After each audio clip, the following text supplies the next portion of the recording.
ছোট্ট বন্ধুদের জন্য বিশেষ আকর্ষণ তরমুজের স্কুপ আইসক্রিম।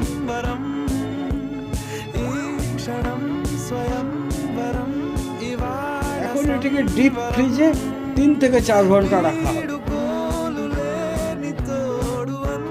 কেটে রাখা তরমুজের সঙ্গে 2 চামচ মিল্ক পাউডার, 2 চামচ চিনি এবং 2 চামচ মধু মেশাবেন। টেস্ট দারুণ। এখন এটাকে গ্রাইন্ড করে নিন। তরমুজের জন্য ওয়াটারমেলন আইসক্রিম স্কুপ। ফ্রোজেন আইসক্রিমটাকে এখন পিস করে কেটে নেওয়া হচ্ছে। কিভাবে রাখা হচ্ছে এটা কিন্তু একটু দেখে নেবেন। এবং এই ফ্রোজেন আইসক্রিম খুব তাড়াতাড়ি কিন্তু গলে যাবে। এটাকে তাড়াতাড়ি কিন্তু আপনাদের উপভোগ রেডি টু সার্ভ।